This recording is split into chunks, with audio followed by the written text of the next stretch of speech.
Hello, everyone, and welcome to Advertising Privacy in Canada, What You Should Know. This is today's webinar, and I'm here with Julie Ford, and we'll just wait a couple minutes for anyone joining at the last second, and then we'll get started. So we're glad to have you here, and I hope this will be a fun and informational session. I know we have a lot of things prepared, and we're excited to share them with you.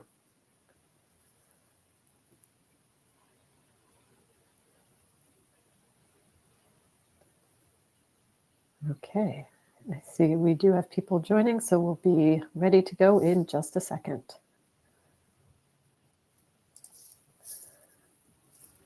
Okay, let's get started nice and slowly. Today, we are the two of us here to share information about complying with particularly laws in Quebec. I'm joined by Julie Ford, who is the Executive Director at the Digital Advertising Alliance of Canada, and also representing AdChoices today. Hi, Julie. Thanks for joining. Thanks, Rebecca. My name is Julie Ford. I'm, as Rebecca said, I'm the Executive Director here at the DAAC. We are a not-for-profit association led by the leading national advertising and marketing associations in Canada. And I will be describing to you Canadian privacy laws and the AdChoices program a little bit later on in this webinar. Great. And I'm the Product Marketing Manager at Didomi. Didomi offers a suite of privacy solutions that we'll be talking about a little bit later to help companies like yours eventually deal with constraints and requirements in privacy around the world. So what we'll be talking about today, we'll start with a little bit of setting the stage as we're doing at the moment, go over what is advertising privacy in Canada, and then Julie will walk you through the best practices and industry standards around what you should be looking to do, how you should handle first and third-party data, the AdChoices program and participation, and then specific considerations for Quebec. I'll then be talking about tools and implementations. So what should you be looking for and what are you trying to accomplish when we talk about privacy-related tools for privacy and legal professionals? We'll highlight consent, tracker monitoring, and server-side implementations, and then we'll go over some final thoughts. At the end, we'll be happy to take questions and see if there are any comments or questions that we can answer. If you do have questions, there is a question tab at the bottom right, I believe. Please feel free to drop them there at any time, and we'll get to them at the end. And with that, I'll hand things over to Julie. Great. Now, I believe we have a poll that's going to be showing up on your screen. But while we wait for that, I just want to say thank you again to Rebecca for kicking things off. And I'm really honored to be speaking with you all today alongside Didomi. And just to be clear, I am not a lawyer, but hopefully the information shared today can help you ask your counsel the right questions and to encourage you to think more about Canadian privacy practices on your day-to-day job.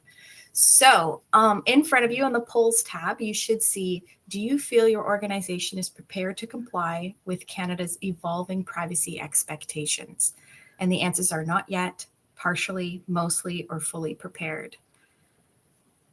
And if you're fully prepared, let's have a call afterwards because I want to know what you're Absolutely. doing. Yeah. I bet there are a bunch of use cases that would be really useful for us as well. So yes, let's talk.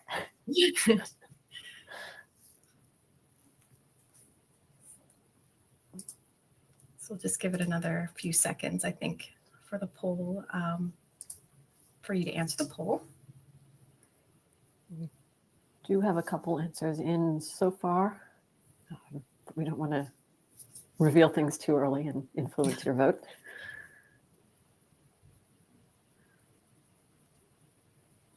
And I see in the chat, there's plenty of people from across Canada. That's wonderful. Thank you for joining today.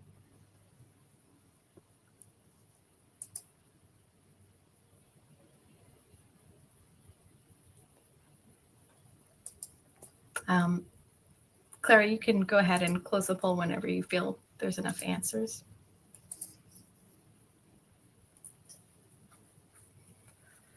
And for those who just joined, there is a poll that says, do you feel your organization is prepared to comply with Canada's evolving privacy expectations? Oh, someone says they only see setting the stage in the polls section. It'll be down in the poll section, which I believe is at the bottom right of your screen. Has like a little chart icon. Got it. Okay, great. Jinky, there is sound. There might be an issue on your end.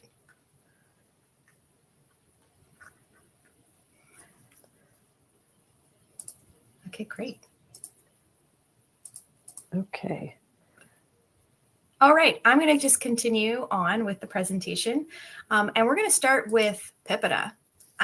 So unlike the United States, which has a patchwork of sector-specific privacy laws, Canada has a federal private sector privacy law that's been in place since the early 2000s. It's called the Personal Information Protection and Electronic Documents Act, or PIPEDA or PIPEDA. You'll hear me say PIPEDA or PIPEDA. You can say it however way you want it. I just sort of interchange them. PIPEDA sets out the ground rules for how private sector organizations can collect, use, and disclose personal information in the course of a commercial activity. And there was a period of time where we almost had a new privacy law. You might have heard of Bill C-27. That unfortunately died on the order paper when our previous Prime Minister, Justin Trudeau, stepped down earlier this year. So we have to wait and see if a new bill will be introduced by our new government under Prime Minister Mark Carney. Rumor has it that there may be a bill introduced this fall or early winter, so we'll see. But until such time as a new law passes, because a bill is not a law, a bill will take a couple years to get through committee and readings. So until such time that it passes, PIPEDA is what provides us with the rules for how to handle personal information in Canada. PIPEDA is principles-based, and it's written in a technologically neutral way. The principles include accountability, identifying purposes, safeguards, and more. There are 10 principles overall, as you can see on this slide. Organizations covered must generally obtain consent when they collect, use, or disclose an individual's personal information, particularly express consent or opt-in if the information is sensitive. Now, personal information can only be used for the purposes for which it was collected, and appropriate safeguards must be put in place to protect it. And most importantly, you'll see the very first principle is accountability. The Privacy Commissioner of Canada, or OPC, is the regulator responsible for enforcing compliance with this law. So they're responsible for enforcing PIPEDA's requirements. Now, currently, PIPEDA does not allow the OPC to fine companies, so there won't be monetary penalties associated for non-compliance in Canada right now, but they can name and shame companies and they can take them to court. And I will talk about a couple cases in a few minutes. You may be asking yourself, what is personal information in Canada and how is it defined? Well, you can see the definition on the top of this slide. So personal information is defined as information about an identifiable individual.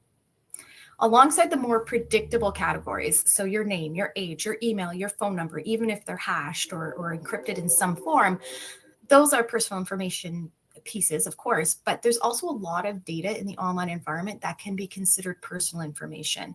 So that could include your location data, which is actually sensitive personal information, device IDs, click data, browsing history, social media interactions, as well as disparate bits of information across the web combined to create a detailed profile is considered to be personal information, which means all of this falls under PIPEDA.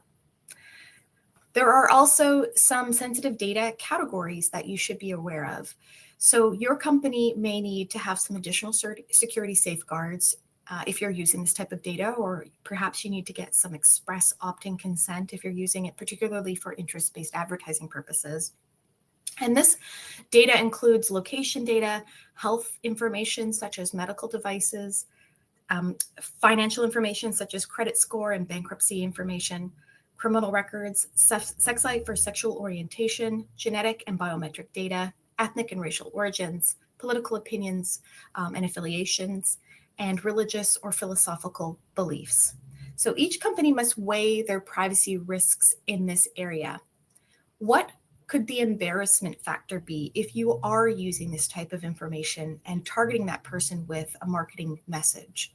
So when in serious doubt about data sensitivity, I would say err on the side of caution. You want to work with your legal counsel to obtain that opt-in consent, to protect that data. And again, just document your practices and make sure that you're confident in what you're doing. Meaningful consent so the OPC has numerous guidance documents and infographics available. This summary describes how to obtain meaningful consent in their opinion. Organizations must describe what information is being collected and with whom, how it will be shared, for what purposes it's being collected, used, or disclosed, and what, if any, are the risks of harm and other consequences.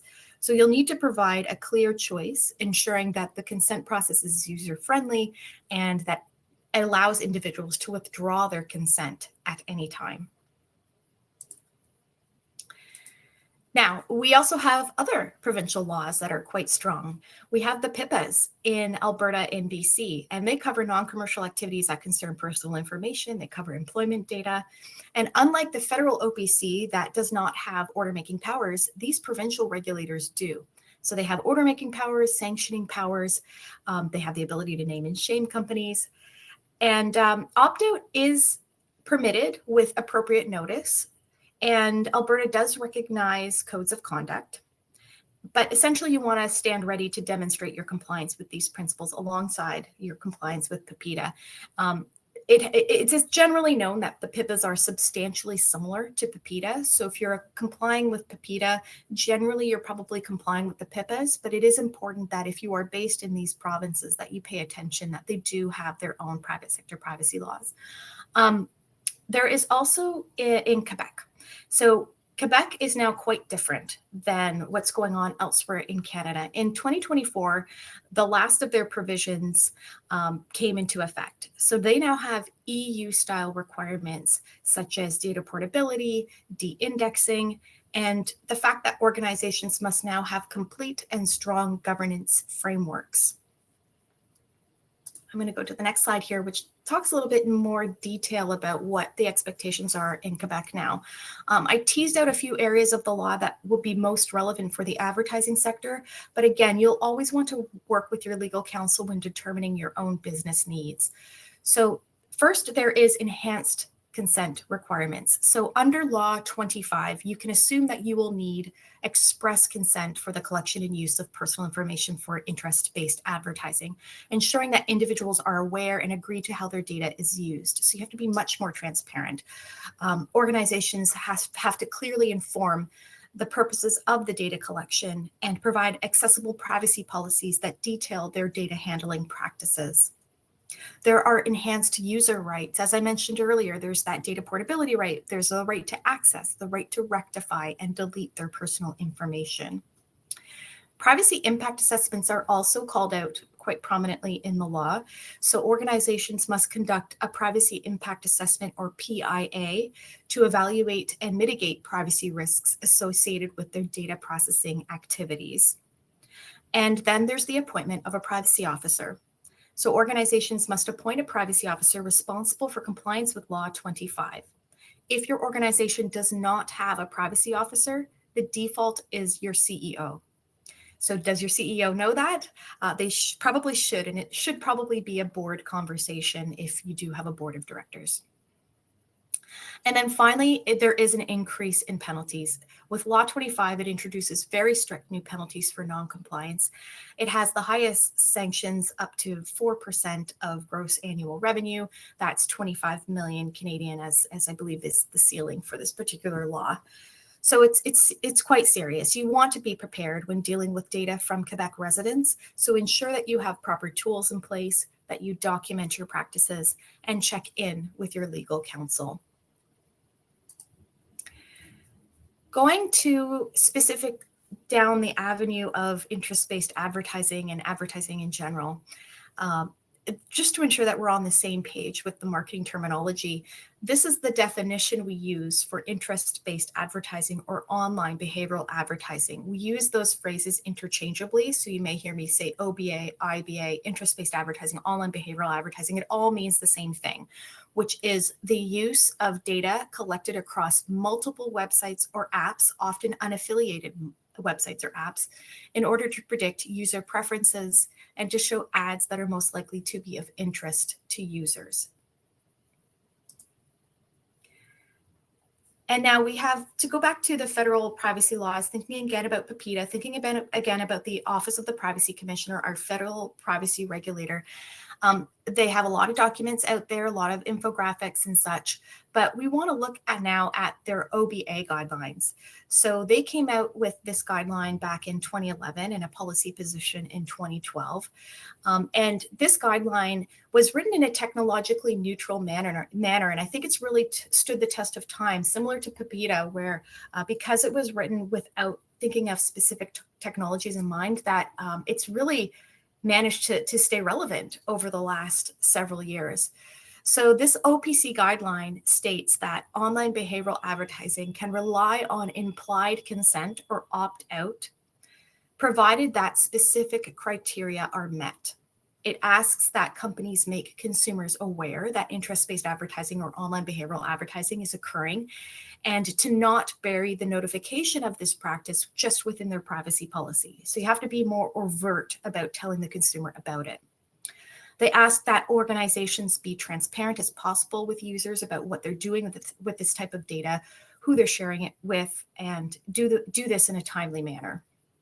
Individuals should then be able to opt out of the practice of interest-based advertising, and that opt-out should take effect immediately and be persistent. And finally, the information should be limited to non-sensitive personal information unless you have consent. And it should be destroyed as soon as possible or effectively de-identified if it's not being used. As mentioned earlier, the OPC does not have the power to issue orders and cannot impose fines. However, they do have the power to issue reports of findings and to name and shame companies and to take companies to court. Some past reports of findings that you may or may not have heard of that are related to advertising include the Tim Hortons app. So in 2022, the OPC and 3 provincial commissioners, so Alberta, BC, and Quebec, who we talked about earlier, found that the Tim Hortons mobile app broke privacy laws by collecting vast amounts of highly sensitive data from user phones every few minutes, even when the app was not open. The app was using the data to infer where people lived, where they worked, and when they visited competitors, and had no appropriate purpose for such collection or meaningful consent. As part of the resolution, Tim Hortons agreed to delete remaining location data and derivatives and overhaul its privacy management platform, its whole program, to improve transparency and proportionality in the future. Then in 2015, we had the Privacy Commissioner look at Bell's relevant ads program, where they said they violated PIPEDA because it relied on opt-out consent when using highly detailed customer data such as browsing history, app usage, TV viewing habits, all to build ad profiles. Now, the investigation also found that Bell kept tracking some consumers even after they opted out, and they were also using credit score information for ad targeting, which was not an appropriate purpose. Now, the OPC said that a program like this would need clear opt-in express consent, but in the end, Bell just shut the program down and deleted the profiles and agreed that any future version would run on an opt-in basis. GANS is another interesting case. Back in 2014, the OPC reviewed GANS's webkins.com website, which was a hugely popular kids website at the time. Ages 6 to 13-year-olds were visiting the site with their online little toy. Now, they found that GANS had some protections in place, but there were some key problems. So the sign-up process and policies were not written in a kid-friendly language, and they did not clearly involve the parents. Some usernames revealed real names, and third-party tracking was also being found on the website. So there was some interest-based advertising tracking happening there, and that was not being adequately monitored. Now, GANS accepted the 11 recommendations that the OPC gave them and agreed to fix the issues within 9 months. They cut back their data collection, they improved their disclosures and parental prompts, and they tightened controls over the third parties on their website, as well as also publishing French versions of their privacy notices. I didn't talk about Google. Let me just go back a slide. Google was also back in 2014, and the OPC found that Google violated Canadian privacy laws when its ad system uses a man's sleep apnea search results to show him targeted medical device ads on other sites. Now, the problem was that Google's behavioral advertising relied on sensitive health information inferred from browsing, which went against PIPEDA and even went at the time against Google's own privacy policy. So the OPC required Google to tighten its controls so that health and other sensitive personal information would not be used for targeted ads in Canada without meaningful express opt-in consent, and signaled that this kind of targeting is even only arguable if clearly it passes the appropriate purpose test. So just be cautious of the use of sensitive personal information when it comes to advertising. Now, the latest case is the TikTok case. This was a major one that was released just this year. Again, the OPC and the 3 provincial privacy regulators in Quebec, BC, and Alberta worked on this jointly together. And they looked at how TikTok collects and uses personal information in Canada, especially for children and teens, and found that it was gathering vast amounts of data, making sensitive inferences from things like videos, faces, and voices, and then using that to build profiles for ads and recommendations without a clear, appropriate purpose or meaningful consent. So the regulators said that they fell short, not just of PIPEDA, but also specifically Quebec's Law 25's opt-in and privacy by default rules.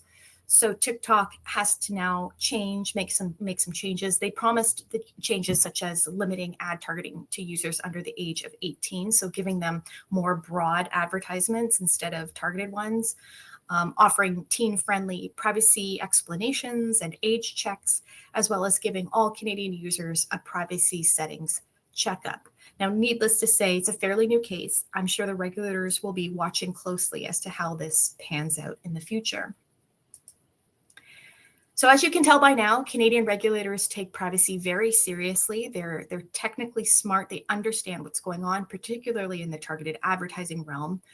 It's not going away anytime soon. So here's a little bit of advice as to how to move forward. So first parties are companies that own or control websites or apps that consumers interact with. These could be an advertiser. So maybe you're a brand and you're advertising your product or service.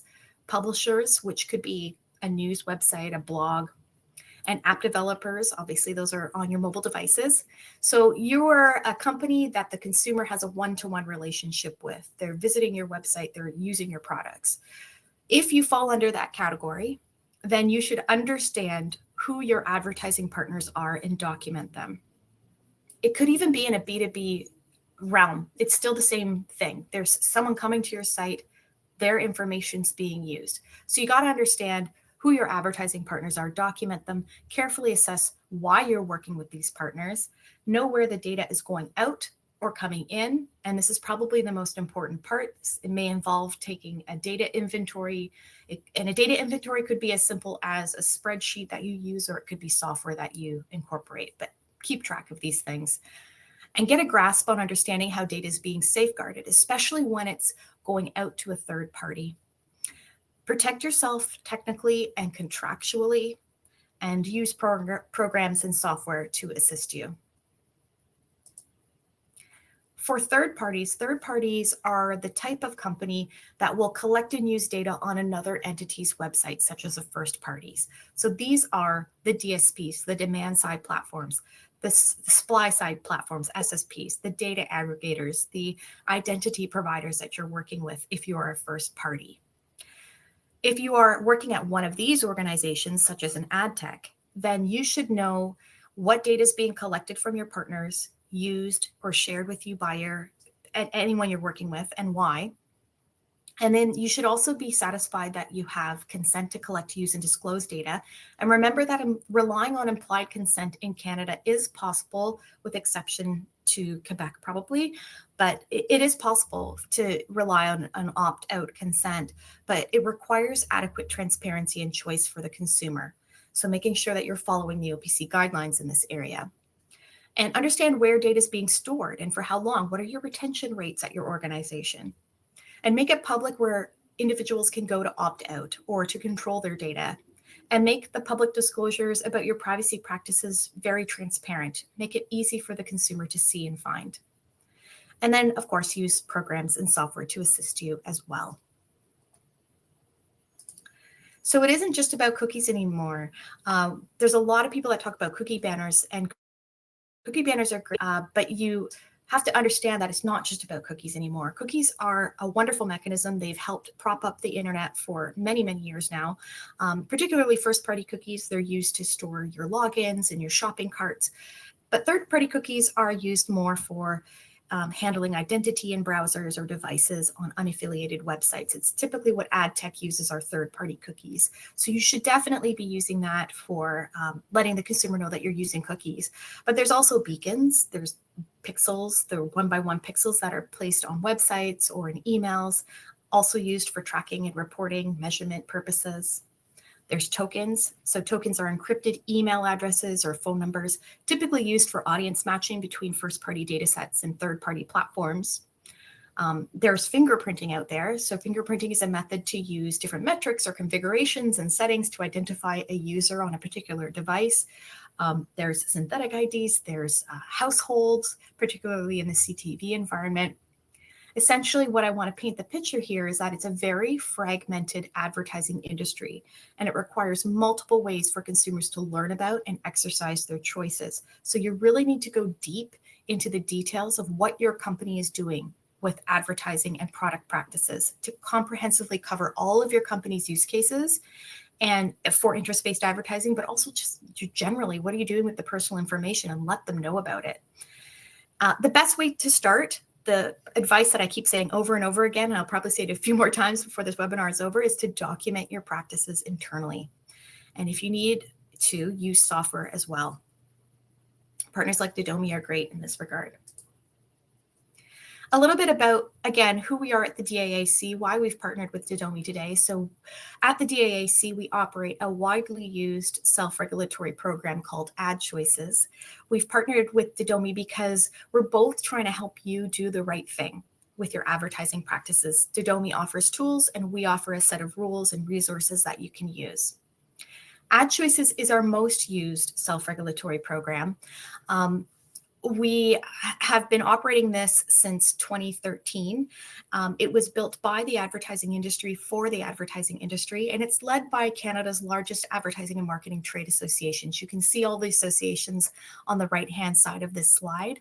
Please get to know them. If you are located in Canada, you should join one or many of these associations. They do a lot of great work in training and hosting events and education, and they all sit on our board of directors and help lead the principles of the AdChoices program. So regardless of your role in the advertising ecosystem, the AdChoices program is here to help you with your compliance efforts. So when a company joins, they are pledging to adhere to a set of principles, which are education. So each participant should be educating consumers about interest-based advertising. They have to be transparent about their practices, giving timely notice to consumers about interest-based advertising, and they use that icon you can see here as part of helping to explain interest-based advertising to the consumer. We have consumer control tools, which essentially allows the consumer to opt out of interest-based advertising. Think of it as us running do not call lists for marketing. Data security ensures that there's some safeguards in place at your organization. Sensitive data, and that principle asks you not to collect or use sensitive personal information for interest-based advertising without consent, and does not target children under the age of 13. And accountability asks our participants to adhere to the directions given to them by our partner ad standards. So the principles you can think as the foundation of our program, but we have 4 main pillars that uphold the whole program in complete. So there's the icon. The icon is this blue triangular icon. You're going to see it all across the web after this webinar. It's in the corner of your ads, and you can click on it to find out more about how that ad reached you. Our website is youradchoices.ca. It's the hub website available in English and French, and it's designed to educate viewers about why they see the icon, what is interest-based advertising, and what they can do about it. And then we have our consumer control tools. These are mechanisms that allow people to see who's collecting personal information for interest-based advertising on their devices and gives them the opportunity to opt out if they wish. And finally, the accountability pillar, which is operated by Ad Standards, who monitors our program participants for compliance with all of our principles and helps them bring them back into compliance. They also issue annual reports that highlight the program's activities and describe the types of consumer complaints that they receive, because we do have a complaint mechanism. If there is interest-based advertising found and you think it's offside of Canadian privacy laws, you can go to your AdChoices.ca and complain. But why would you want to join a program like this? Well, it helps facilitate alignment with privacy regulations, helps you build trust, helps you protect your brand's reputation, and demonstrates your commitment to effective privacy practices. We thrive on industry support, so please participate by signing our certification agreement if you're already linking to our tools in particular. We are a Canadian program built by Canadians. We're here to help you. And we encourage you to work with partners as well, like Didomi, because together we can strengthen your overall privacy toolkit. So this is the last of my slides, and I'm going to hand it over to Rebecca, but I just want to reiterate that you do not have to do this alone. Privacy compliance is a lot of work. Privacy best practices even are a lot of work. So programs like AdChoices can give you a clear framework. We give you a recognizable icon and trusted tools that you can link to if you are doing interest-based advertising, but you do need to keep your house in order. And that's why platforms like Didomi, they can help you turn your policies into real working user journeys with consent choices that are logged and tracked and easy to demonstrate if you're ever questioned by any of these regulators.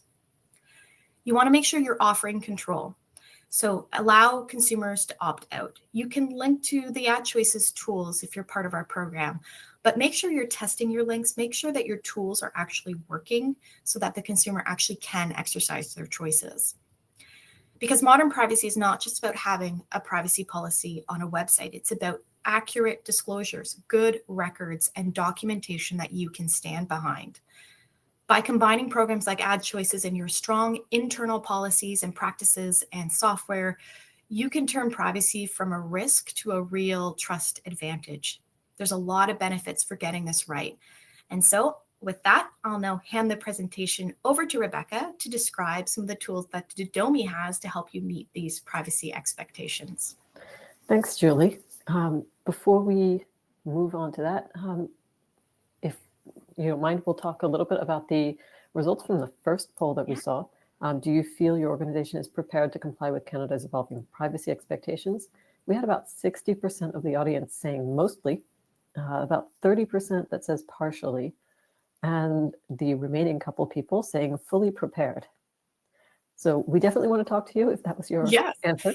And for everybody else, it'll be interesting to see what we can do to help push you from partially to completely prepared.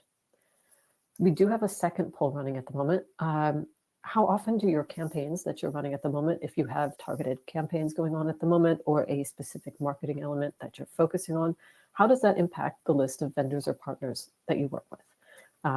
The answers are pretty broad, so we have never, rarely, frequently, and all the time. If you drop that in, we'll come back and talk about some of the context for that and why that's important to know a little bit later. What I want to start out is by observing that we know that across the world, most companies with digital properties are only activating about 30% of their audience. This might seem really low, but what we want to start out with is looking at the fact that we do need that consent in order to be able to activate audiences further on. And only a part of your audience is going to be able to or willing to give consent. We definitely know that in an opt-in situation where you have to have explicit express consent collected, we tend to have about 70% opt-in around the world. Generally with Didomi, we try to pull that up, and we have different practices that we'll talk about in a little bit.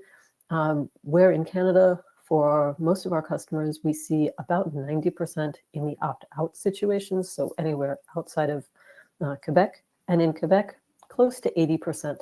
So there's a lot of flexibility there to gain a little bit more, but you're already starting out from a base that isn't your full 100% of your audience. From that, you'll also have people that you can't address because they're using ad blockers or other technologies that prevent you from being able to drop cookies, implant trackers, or basically see who they are and what they're doing. That inability to target them is definitely going to affect your revenue and your campaigns. We also have the question of third-party cookies in general. So we see an increasing movement towards abandoning third-party cookies or refusing them in general, whether that's Safari that has limited the lifetime of cookies or other browsers that have refused to support them. That can vary depending on industry and location. So we've seen anywhere from 5 to almost 50% of audiences being affected by that particular case. But the underlying element is the key role that privacy is going to play in being able to address all of your audience. So when we talk about finding a good solution for consent collection, that's really going to be the first step to ensuring that what you are offering your audiences is the most appropriate thing that you can. So let's start. Essentially, this is one of the typical situations that we see with our clients. You want to collect consent to be able to drop cookies or other types of trackers on a digital property for advertising purposes. Sometimes moving from a general Canadian audience, even if you're dealing with Alberta or BC situations, to a Law 25 situations means that your usable consent rate might drop from 90 plus to below 70. And that doesn't feel so great. So what we want to be able to provide is a way for you to collect meaningful consent in that situation, and any other element that helps you reduce that opt-out. So multi-device support, and then how to document that consent so that you know that you're covered in all cases.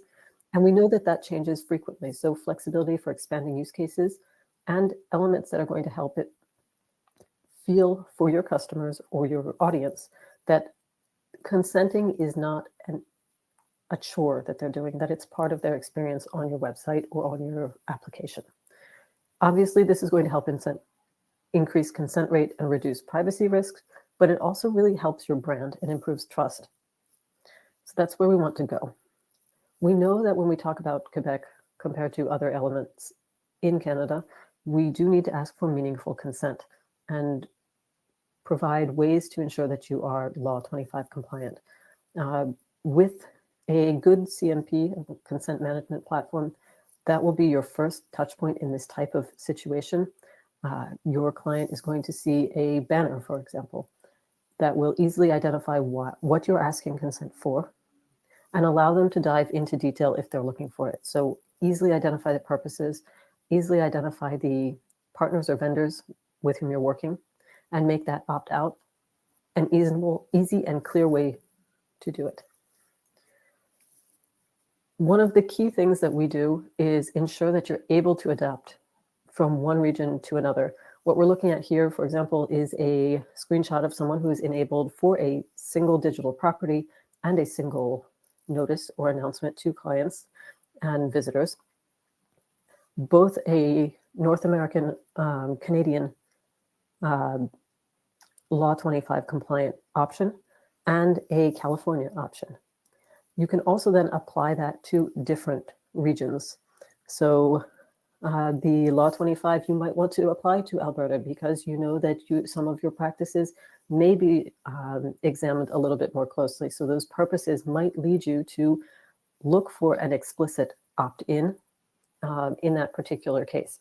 And that's something you can do very easily, handling both regional elements and that opt-in or opt-out, depending on where you want to collect it. So the way we set things up is going to allow you to collect consent the way you want to and in a compliant way in different territories. We can also address specific cases for different devices. We cited earlier when Julie was talking about connected TVs, for example, or mobile devices, where you might have a user behavior that's a little bit different. On CTVs, for example, we have the idea of a household. So you might need to identify that children's account that you can't collect personalized data from, where you can still target Mary, the account holder, and John, another adult in that household. You might also want to be able to identify logged in users, whether that's because of some of the UI restrictions on connected televisions, or because it's much easier to personalize to a connected user for whom you might have additional information. That also will prevent them from having to consent, particularly in a Law 25-like situation, every single time they log into a different device. In that case, that's going to work a little bit like this. When they first log in, we'll show them a banner. They can give informed consent, and we will store that not only locally, but in our servers as well. When they later log on a different device, we can associate those two logins and update the consent locally on that second device with the consent that they previously provided. To do this, you do need to be able to identify your logged in users, but you'll also need to be able to ask for that consent across devices. So we want to make sure that what you're asking consent for is explicitly stated, and then we can generalize that from one device to another. We also know that branded experiences matter a lot. This is one example of a client who, in branding very particular sections of their site, were able to increase by 5 percentage points the rate of opt-ins. So they went from about 80 to 86.5 on average. So that means that some of their site sections were seeing as much opt-in as we see in most regions where people have to opt out. So that's a really powerful element. So we provide as much personalization as you need within the constraints of the law that you're working in. And that's one of the elements that is really going to be powerful when trying to bring up a consent rate in a legal way. Like any good CMP, you do need to document those user choices. So what we're going to make sure that you can do is, for any user or any consent action, you can validate that that's the way it was collected, this is the time that it was given, and this is what was consented to. That's easy to produce and export and provide in the case where a user asks for it, or even in the case where you're facing an audit or inspection from a third party. So that's great. You're now asking for user consent. You might have improved it, but the question is still, is your setup compliant 3 months from now? Is it still doing what it should? And this is something that Julie called out earlier. You don't want to let things break. We also have a tool for that. What we're going to be focusing on is tracker and vendor management in those cases where that tracker list and vendor list might change. I could call out here websites that are non-compliant. I think there are somewhere between 15 and 20% of websites that we're aware of that generally are not. But I think it's much more interesting to talk about the 70% of websites that are asking their users or visitors to consent to sharing data with vendors that they currently aren't working with. If you work with the IAB's TCF, for example, you're required to expose the number of vendors that you work with. A user is much less likely to consent to sharing their data with 973 partners than with 7. So we know that providing a request for sharing data with a large number of vendors you don't work with is not going to help you increase that base of users that you can talk to. So is this your case? And if it is, are you aware of it?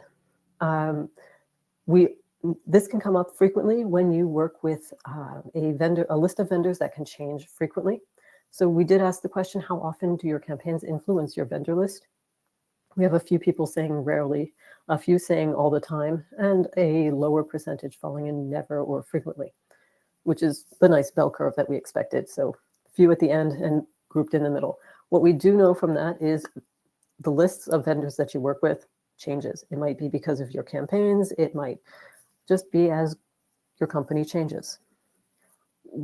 One way to figure out what is actually going on your website is to look at it. We provide a global third-party privacy compliance risk assessment using an approximation of user behavior. So we are able to look at logged-in environments. We're able to handle age gating for underage situations. We're also able to handle paywalls if you're a publisher and gate some of your content. And then we'll look at the different consent situations. So what happens when a user says that they consent to everything? What happens if they say they consent to part of what you want to collect? What happens if they refuse everything? And what happens if they refuse to interact with your banner at all? And in each of these situations, we can then say, there are these many trackers, whether they're cookies or beacons or pixels, and these many vendors. Here are the list of vendors that appear on your website. We can then monitor sampled representative sets of pages to see if there are changes over time. And depending on how frequently you modify your list of vendors or how frequently you modify your website, that frequency can be adjusted. So you might need to do it monthly, you might need to do it weekly. And we do have some clients who have very dynamic setups and actually want to monitor things almost every hour, because depending on location and time of day, they are offering completely different campaigns, and the list of vendors that should be present on their site is radically different. So that's a capability that we offer. As a bonus, if you find things that shouldn't be on your website, and you want to remove, we can give you the list of that to then remove. And if you find things that are on your website but aren't in your banner, we can also update your banner almost instantaneously. What we really want to be able to do with this information, though, is look at the vendors and the trackers that we're working with. With a vendor, we want to be able to assess where is the risk in working with this particular vendor. Vendors, if they're dropping third-party cookies and other trackers, that can also call additional scripts and add other trackers or vendors to your website. You are responsible for the data collected by those secondary third parties, even if you didn't call them yourselves. You can easily identify who those are. And in the cases where those third parties that you aren't aware of are also dropping trackers, you can identify the trackers dropped by those parties. The typical case here is you have multiple advertisers and you only want the approved ad vendors to be loading on your site. But since we mentioned that the vendor list can vary, depending on your active campaigns, for example, we're definitely going to need to come back and check that. We can do frequent sampled scans, flag the discrepancies that show up, and give you a report that can be used to block anything unapproved. Not only does this reduce the privacy risk, but you're also maintaining transparency with users, and we have seen that transparency increases trust, which also increases the consent rate, which means the base of users that you can use for targeted advertising or targeted campaigns in general is larger. So this is great now. You are absolutely compliant. You're absolutely certain that you know what you're doing privacy-wise, but there are still consenting users that your ads cannot target. This is where we want to bring in a server-side tagging option. Not only will this give you increased governance, so better control over the data that you collect and share, but it gives you much better advertising activation. Generally, when you implement a CMP, you're going to have a visitor who arrives on the website. Your CMP, the content management platform, will collect consent. That will allow a tag manager to fire tags and drop third-party trackers, and those third parties will then serve themselves from your user browser with any information that they want and move it along that way. You're not in that loop other than allowing them to drop their tracker. Clearly, these scripts running in a user's browser are going to have an impact for you that might limit visibility for your company. You can't really enforce consent that those third parties are appropriating, and it will likely have a negative effect on web performance in general, since that user's browser and device must handle all of these calls even before they interact with your website. That makes you vulnerable to data leaks, and you don't have a proper audit trail. You're also vulnerable to that limitation on data collection. So if there are ad blockers that don't let you drop those trackers, if there's a limitation on third-party cookie lifetime, or just restrictions in general on third-party cookies, you're stuck. What we want to be able to do is to get around all of those limitations by inserting a first-party server into this process. So what's going to happen is a visitor arrives on the website, the CMP collects consent, nothing's changed there. The consent, so it's still consent gated and everything depends on that consent, allows a server-side instance of your tag manager to drop a first-party cookie tag to collect user information as first-party data. That means since it's on your server, you can scrub it, you can anonymize it, you can remove sensitive data, you can enrich it if there's information about this particular logged in user, for example, that you can safely and anonymously provide. That's yours to do. Then if consent is given, you decide what information among all of that you want to share with which third parties. It gives you so much more control over what you're able to do. And it allows you, because that initial collection is a first-party collection, to address a much broader audience. So even previously, even users that consented to sharing their data you weren't able to address, you can with this type of solution. This solution is going to provide the technical infrastructure to allow you to collect that data as first-party data, bypass ad blockers, restore Safari ITP cookies, and if you want, institute dual CAPI and cookie implementations, which ensure that that data is shared properly. This has a huge impact for anyone interested in it. Not only do you increase data governance, but you increase ad signals, conversions, attributions, web performance, and in general, our clients see about a 22% lift in ROAS. But what we want to underscore is what you're really doing is protecting user data. This allows you to use a reverse proxy as a secure gatekeeper, control over data routing. It allows you to strip and anonymize data before it leaves your domain, which is a key case. Recently, even in Germany, we've been talking about Google Tag Manager sharing IP addresses to the US, which in some cases can be considered personal data, which would make using Google Tag Manager illegal. It's a non-issue with this particular setup because we scrub that information before sharing it with anyone, including with Google. This supports geo-based rules, so if you want a way of handling things specific to some of those provinces, whether that's Alberta, BC, or clearly Quebec, that can be handled. And in principle, it reduces your vendor's abilities to directly see your users, so that compliance posture is strengthened. In other words, we've seen how to better collect consent, the way it's documented using a support like this, how we can look at risk assessment and correction using this type of tool, how we can track what data is shared, how we can anonymize it, and ensure that that data governance is in place through secure and reliable data processing. In essence, we've been able to bring up all of those restrictions to, and if we're being really conservative, over 70% rather than that only 30% that we saw earlier, without sacrificing compliance. And I think that's the thing that we really want to underline here. When we talk about implementing tools to address compliance and privacy, the key is not just to add another thing that you need to respect. It's to find a tool that allows your advertising practices to be not only compliant, but also effective. And just to underscore a final idea, we work within this universe. This is part of who we are. We maintain close relationships with different structures in the industry. For example, different regulators, whether that's the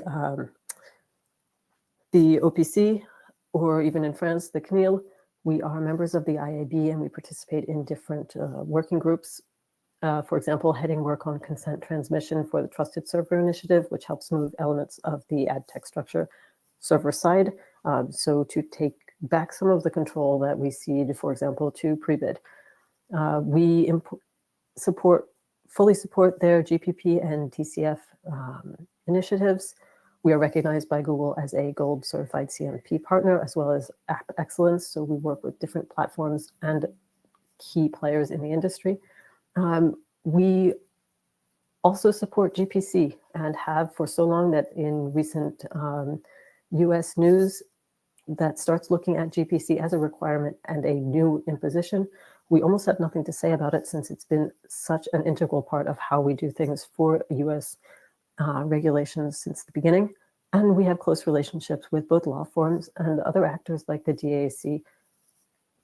So we don't want to just provide a cookie consent management solution. As we've seen, we're not limited to cookies today.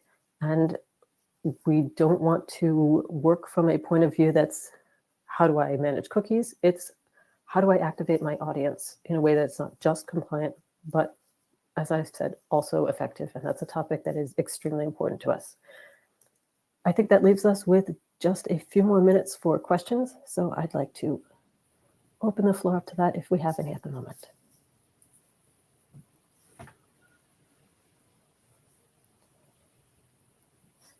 Thank you for that overview, Rebecca. I learned a lot from you as well. Hopefully that'll give people a way to start looking at how they want to address compliance with a tool. We would love to work with anyone here. But I think the most important thing to underscore is what is possible and what should you be looking at if you're looking at tooling. Mm-hmm.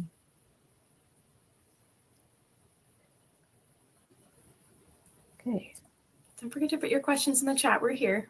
We're happy to field anything you have. There's no dumb questions. That said, I found your presentation extremely clear. Thank you.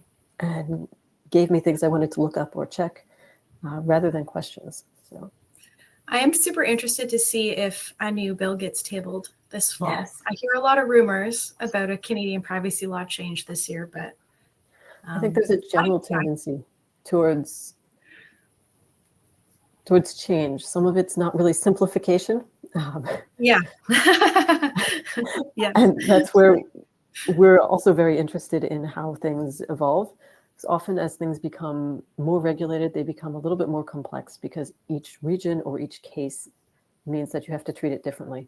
That's often where we excel and where companies need a little bit of help. But I'm really curious to see what happens. Hopefully it remains to be principles-based. It's so much easier to deal with a principles-based law than a highly technical, specific law. Yeah, definitely agree on that one. I've been watching a lot of the US news that's mostly been arguing less principles and more is the technology appropriate? Don't do it because it becomes out of date so quickly. Things change. Yeah. How would you, like, no one would have guessed we're in the AI age 2 years ago, right? And we've started talking about advertising for AI in the past month or two. So that's definitely something we're following very closely. Okay, it's nice and quiet here. So if you do have additional questions, we are both available. So feel free to reach out, whether that's in response to the different emails that you've received for this event or directly to us through our different companies and representations. And we'll see you soon. Thank you very much for your time today.